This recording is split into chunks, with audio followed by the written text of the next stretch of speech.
The second I swore the Mafia Boss belonged behind bars, someone else decided I should never leave the courtroom alive. I didn't understand why the first sound I remembered wasn't the judge's gavel, but the sharp crack of panic echoing across polished marble floors. People ducked beneath wooden benches, federal agents rushed toward every entrance, and my heartbeat became louder than every voice in the room. I had spent 2 years building the case against Adrian Romano, the most feared mafia boss on the East Coast, convinced that every piece of evidence pointed to the same man sitting calmly at the defense table. While everyone else reacted with fear, Adrian never even flinched. His steel blue eyes never left mine. They weren't angry. They weren't pleading. They were watching something behind me. Before I could turn around, a powerful hand caught my shoulder and pulled me down as a deafening crash shattered the silence. Papers scattered through the air like snow, people screamed, and federal marshals rushed toward the source of the chaos. I looked up in disbelief. Adrian Romano was between me and the danger everyone believed belonged to him. His tailored black suit was no longer perfectly pressed, but his expression never changed. "Don't let her leave this building," he ordered in a calm voice to one of his own attorneys before U.S. Marshals surrounded him again. It made no sense. If he wanted me gone, why had he moved first? If he had planned everything, why had he protected the very witness trying to send him to prison? Minutes later, I sat inside a secure interview room with 2 FBI agents asking the same question from different angles. They insisted Adrian's actions were another manipulation, another calculated move designed to confuse me before I testified. I wanted to believe them. I had built my entire career on evidence, not instinct. Yet one image refused to leave my mind. Adrian looking past me before anyone else realized something was wrong. That wasn't luck. That was anticipation. Meanwhile, across the city, Adrian was escorted into a private holding facility reserved for high-risk organized crime defendants. He ignored every reporter shouting his name. Inside the visitation room, his longtime consigliere leaned forward and quietly said, "Another warehouse burned down an hour ago. 2 captains are missing. Someone inside is feeding information to the Moretti family." Adrian didn't react with anger. He simply unfolded a city map already marked with colored pins. "Cancel tomorrow's shipments. Move everyone from Pier 12. Tell Vincent to watch the men who volunteered too quickly." His voice stayed even, almost cold. "The traitor will reveal himself." His advisor hesitated. "What about the prosecutor?" Adrian looked toward the rain sliding down the reinforced window. "She's not the target," he answered. "She never was. Back at FBI headquarters, I received temporary protection in a classified apartment whose location existed on almost no official paperwork. They assured me I was finally safe. I almost believed them until the lights flickered once, then twice, and my government-issued phone buzzed with a message that contained only 6 words. "You should never have entered that courtroom." Every security camera outside the apartment went dark at exactly the same second. I stared at the anonymous message until the screen dimmed in my hand, hoping it would somehow become less real if I waited long enough. It did not. 6 simple words carried more weight than every page of evidence I had collected over the last 2 years. The FBI agents searched every device connected to the apartment, checked every hallway, and questioned every officer who knew my location. Nobody could explain how someone had reached me inside a safe house that officially did not exist. Special Agent Rachel Morgan assured me they would find the source, but I noticed something she did not. The timestamp on the message matched the exact minute every security camera outside had gone offline. That was not intimidation. That was precision. Across the city, Adrian Romano sat alone inside a secure holding suite reserved for defendants considered too influential to mix with the general population. His wrists were free now, but the room remained surrounded by armed federal officers. None of that seemed to concern him. A legal pad rested on the steel table while he quietly drew a map of the waterfront from memory, marking warehouses, trucking routes, and private docks with calm confidence.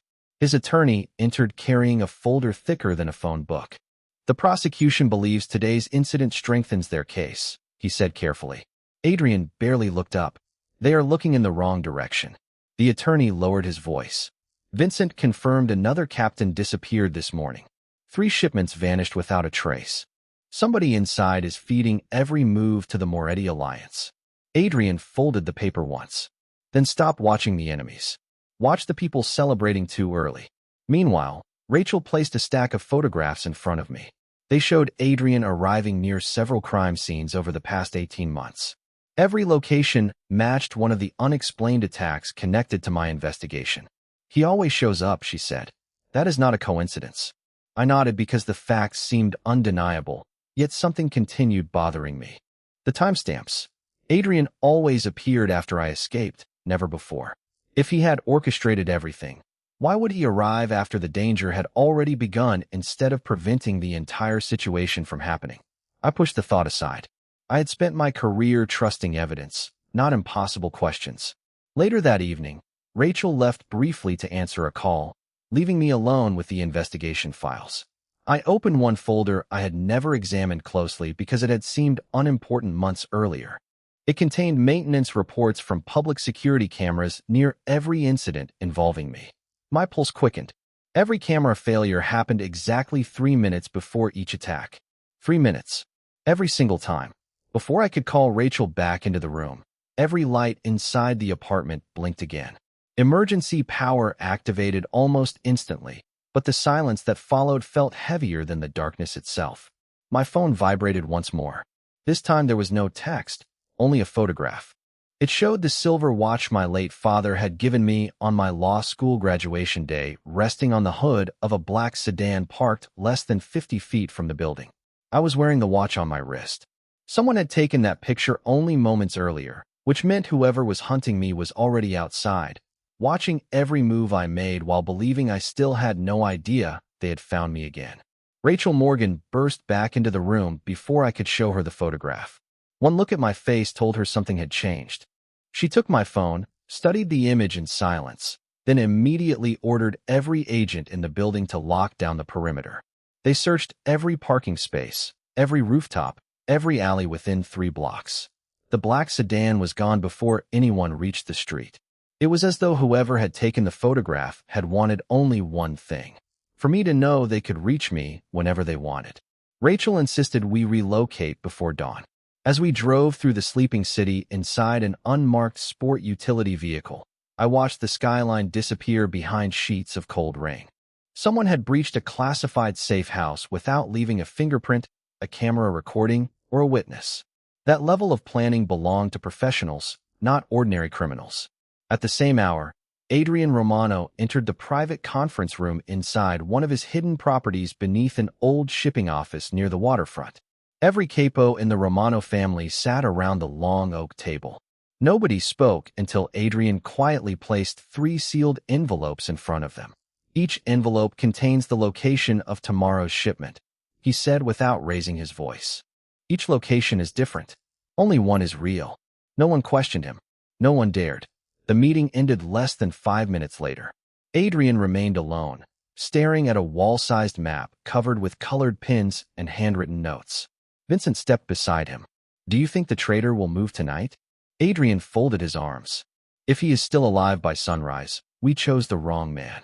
Before sunrise, one of the false warehouse addresses somehow reached the Moretti family. Within an hour, Adrian received confirmation that unknown vehicles had surrounded the empty building. He did not smile. He simply crossed one name off his notebook. "Bring Michael to me," he said quietly. Michael had served the Romano family for almost 12 years. He had attended family dinners, negotiated territory agreements, and earned everyone's trust. When he entered the office, Adrian offered him coffee before asking a single question. "Who paid you?" Michael froze. His expression answered before his voice ever could. Seconds later, the office lights flickered. Every security monitor inside the building suddenly filled with static. By the time emergency systems restored the screens, Michael had vanished through a hidden service exit that only senior members knew existed. Adrian walked to the empty doorway without saying a word.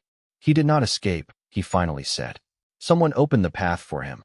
Across town, Rachel handed me a new file recovered from financial records connected to Romano shipping. "Look at the dates," she whispered. Every suspicious transfer matched the weeks when someone had attempted to reach me. I expected the payments to lead directly to Adrian.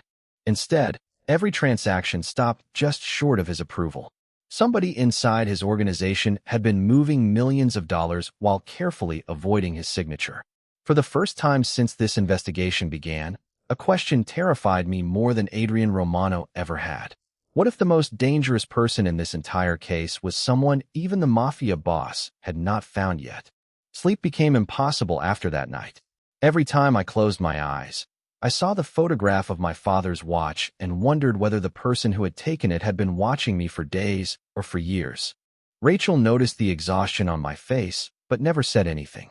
Instead, she placed another classified folder on the table. "We recovered archived court records that were never digitized," she said quietly.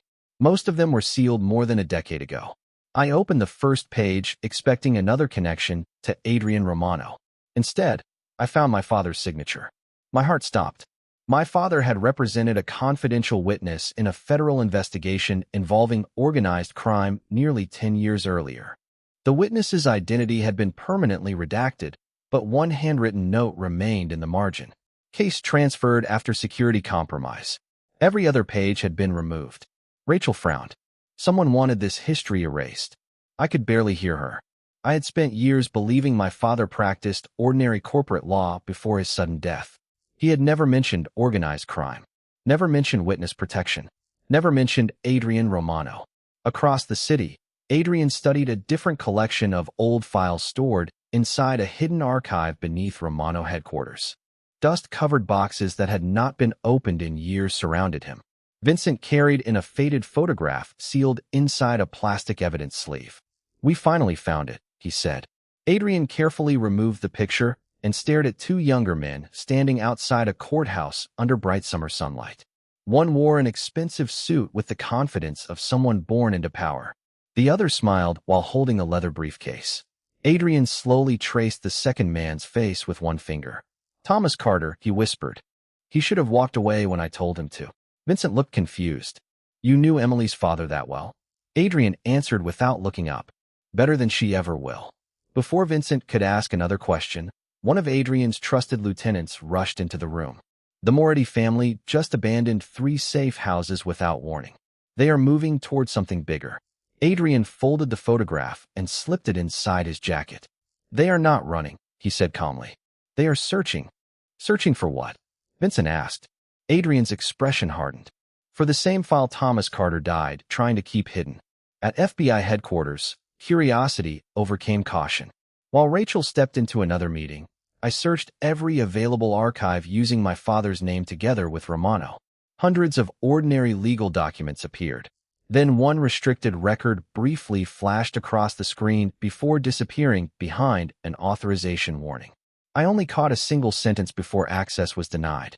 Attorney Thomas Carter requested emergency protection for civilian witness Adrian Romano. I read it again, convinced I had imagined the words. Civilian witness. Adrian Romano. The dates matched exactly 1 week before my father's fatal car accident. Nothing fit anymore. The Mafia boss I had spent years trying to convict had apparently once been the person my own father had tried to protect. As I stared at the blank computer screen, Rachel returned carrying an evidence envelope recovered from an abandoned storage locker. She slid it across the table without saying a word. Inside was the very same photograph Adrian had been holding only hours earlier, except this copy revealed someone standing just outside the camera frame. I recognized the face immediately. It belonged to a senior federal official who was scheduled to testify against Adrian at the trial the following morning.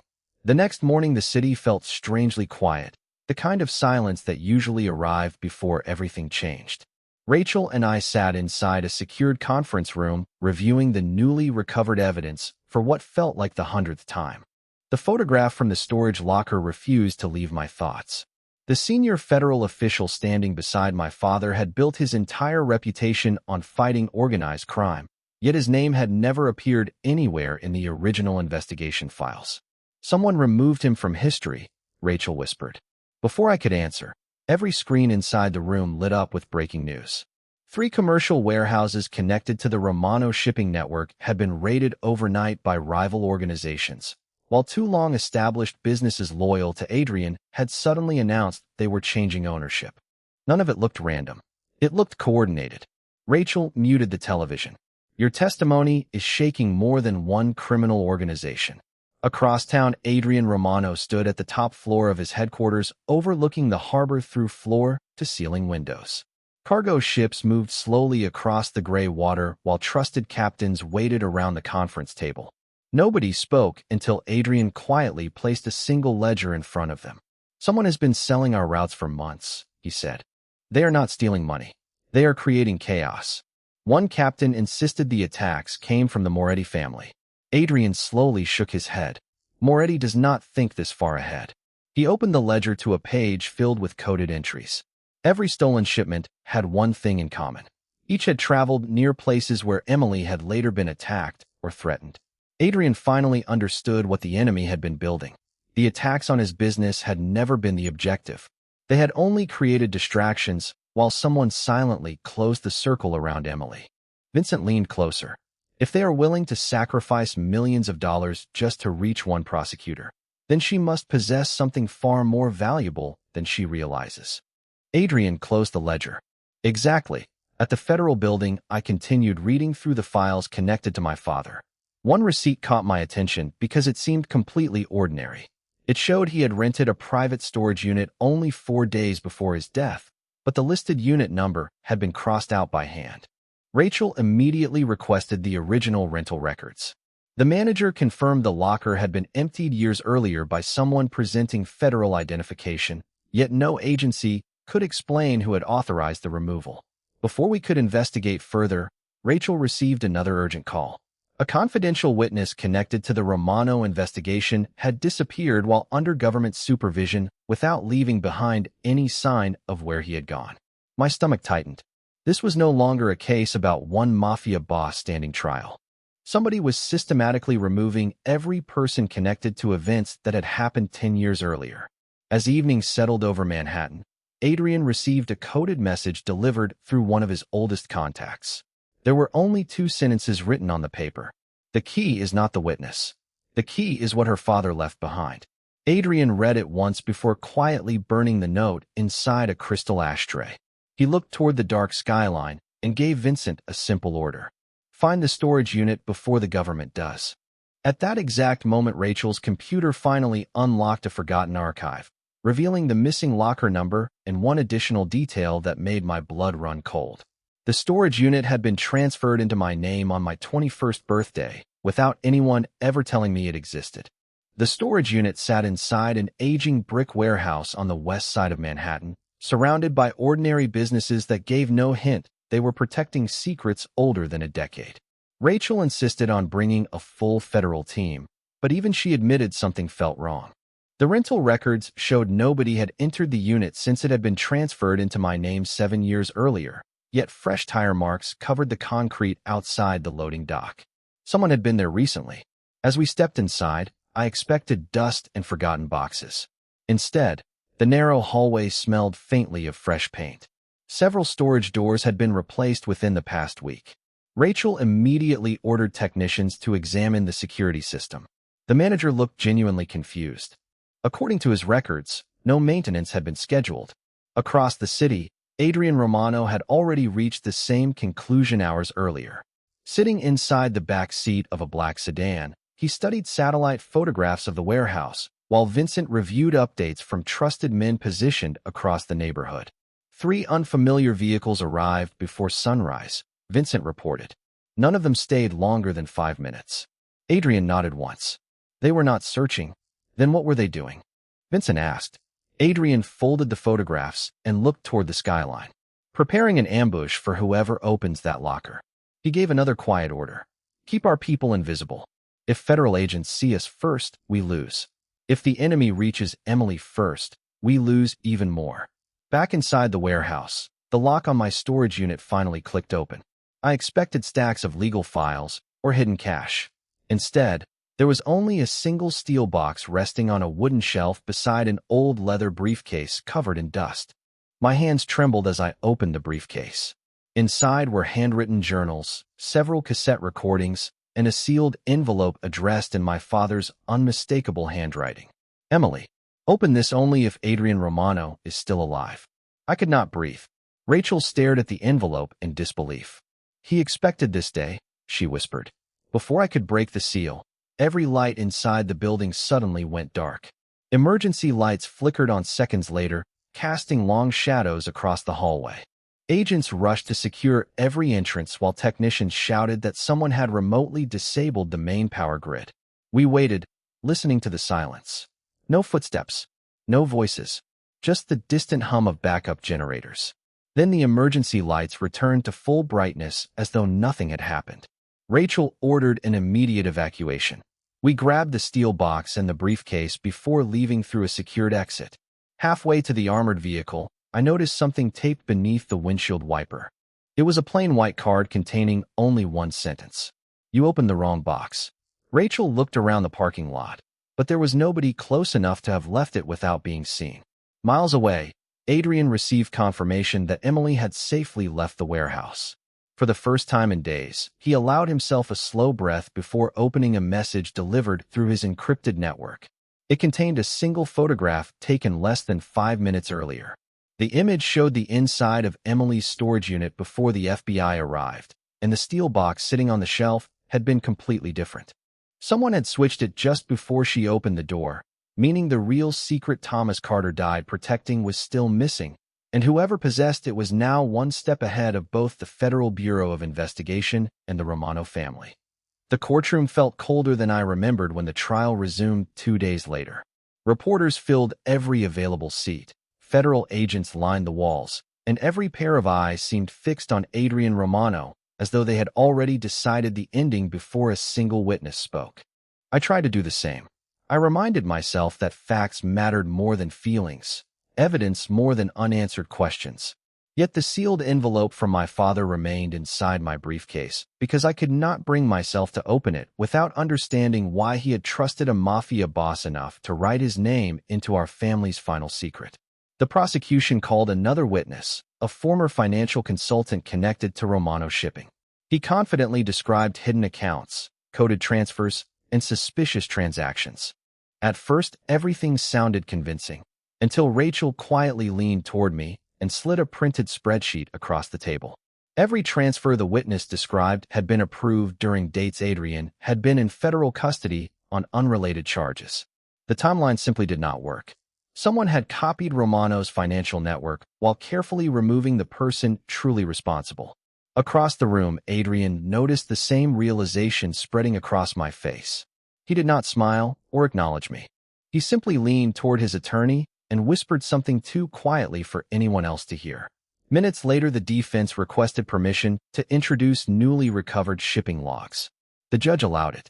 One by one, records appeared showing entire convoys redirected away from locations where I had unknowingly been working undercover during my investigation. The prosecutor insisted the changes were ordinary business decisions, but the pattern was impossible to ignore. Every rerouted shipment happened within hours of an anonymous threat received by federal investigators. Every change reduced the chance that I would unknowingly walk into dangerous territory. Rachel slowly closed her notebook. "These routes were altered to keep someone away," she whispered, "not to move contraband." During a short recess, she finally asked the question neither of us wanted to say aloud.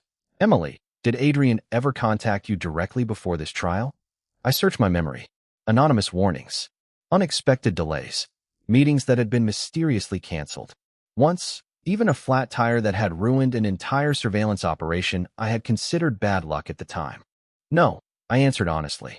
But something always changed before the worst moments. Rachel looked troubled. "That is exactly what concerns me." At the same time, inside a secure interview room beneath the courthouse, Adrian met briefly with Vincent under the supervision of federal marshals. Vincent placed a folded newspaper on the table without saying a word. Hidden inside was a tiny handwritten note recovered from one of the Romano safe houses. Adrian unfolded it carefully. Thomas left 2 guardians. One wore a badge. One wore a suit. "Protect the daughter until the archive speaks." Adrian closed his eyes for only a second before burning the paper inside a metal evidence tray with permission from the marshals, claiming it contained privileged defense strategy. As the afternoon session resumed, the judge announced an unexpected development. A retired federal records supervisor had voluntarily come forward after recognizing details from the trial. He claimed he possessed original archive logs proving that crucial evidence had been removed from government custody nearly 10 years earlier. The courtroom fell completely silent as the elderly man walked toward the witness stand carrying a weathered leather binder. But before he could take the oath, he stopped, looked directly at me, and quietly said, "Your father begged me never to let you meet Adrian Romano until the truth was ready, because he knew the day you finally stood in the same room would mean someone else had already found the missing archive." The retired records supervisor placed the weathered leather binder on the witness stand with hands that trembled from age rather than fear. Every person inside the courtroom leaned forward as though the truth itself had finally arrived. After taking the oath, he slowly opened the binder and revealed a series of original archive logs bearing official government seals that had never appeared in any federal database I had searched. "These files were ordered destroyed," he said quietly, "but I kept copies because I believed one day someone honest would need them." The prosecutor objected immediately, questioning the document's authenticity, but the judge allowed the testimony to continue after court experts confirmed the paper, ink, and registration numbers matched records from 10 years earlier. The first document changed everything. It showed that my father had been assigned to protect a confidential witness whose testimony could expose a corrupt alliance involving organized crime and public officials. The witness was not Adrian Romano. Adrian had been assigned to protect that witness after several legitimate security teams had already been compromised. The courtroom fell silent. My pulse pounded in my ears as page after page revealed a hidden operation that neither the public nor most federal agents had ever known existed. Adrian had never been cooperating to reduce his own criminal exposure. He had been preserving the only chain of evidence that could identify the officials secretly controlling multiple mafia families from behind government offices. Rachel quickly compared the recovered records with classified files from the Bureau. Every date matched. Every missing page fit perfectly into the gaps that had haunted our investigation for months. The mysterious shipment diversions, the anonymous warnings, the altered travel routes, even the unexplained delays that had repeatedly saved my life all pointed toward one conclusion. Adrian had been moving his own organization away from me whenever intelligence suggested an attack was coming, while allowing everyone, including me, to believe he was protecting his criminal empire first. The retired supervisor then removed one final envelope from the binder. "Thomas Carter instructed me to release this only if Emily and Adrian were both still alive," he said before handing it to the judge. Permission was granted for me to read it aloud. My hands shook as I unfolded my father's letter. His handwriting looked exactly as I remembered. "Emily, if you are reading this, then the people I feared have already reached farther than I ever imagined. Adrian Romano is many things, but he is not the man responsible for destroying our family. I asked him to keep you alive because I knew I could not. Never mistake the shadow standing between you and danger for the danger itself." My vision blurred as every assumption I had carried for years collapsed beneath a single page of paper. I slowly lifted my eyes toward Adrian. For the first time since this trial began, he looked directly back at me. There was no victory in his expression, no satisfaction, only quiet exhaustion. Then the courtroom doors opened once again. Federal marshals escorted in a senior government official who had quietly left the building during recess but had been detained after investigators discovered undeclared communications with members of the Moretti Alliance. Rachel stared at the newly recovered phone records before whispering, "He authorized the destruction of the original archive."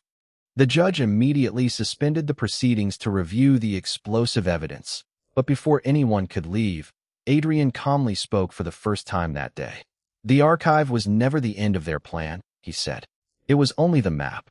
Every eye turned toward him as he added one final sentence that froze the room. "The people you are looking for are already inside this courthouse." The courthouse remained sealed for hours while investigators quietly moved from office to office, comparing forgotten archives with newly recovered evidence that had survived a decade of silence. Nobody celebrated. Nobody declared victory. The deeper they searched, the clearer it became that the conspiracy my father had feared had reached far beyond one mafia family or one federal office. By sunset, the senior official who had secretly erased records and manipulated investigations was formally removed from the case after independent investigators confirmed years of unauthorized communications with criminal intermediaries. One by one, hidden financial trails surfaced, protected witnesses came forward, and sealed files were reopened. The case against Adrian Romano changed overnight. He was never declared innocent of living as a mafia boss because even Adrian himself never pretended otherwise. He had built his empire inside a dangerous world governed by its own ruthless rules. But the evidence proved something entirely different from what I had believed. Every major decision connected to me had been driven by one purpose: keeping me alive long enough for the truth to reach daylight. The judge carefully reviewed the newly admitted evidence before dismissing the charges directly tied to the accusations I had supported. The courtroom emptied more quietly than it had filled. Reporters chased headlines outside, but inside the nearly empty chamber, I remained frozen beside the witness stand, holding my father's final letter. Adrian stood several yards away, surrounded by attorneys, federal marshals, and members of his own organization. Yet for the first time, there was no wall between the facts and the man I had spent years trying to destroy. I walked toward him before anyone could stop me. "Why did you never tell me?" I asked, my voice barely louder than a whisper. Adrian looked at me with the same calm expression he had worn since the first day we met. "Because your father made me promise that you would never carry his burden until there was no other choice." I struggled to understand. "You let me believe you were my enemy." He nodded once. "Believing I was the enemy kept your attention on me. While everyone watched the Mafia Boss, they stopped watching you." The simplicity of his answer hurt more than any accusation ever could.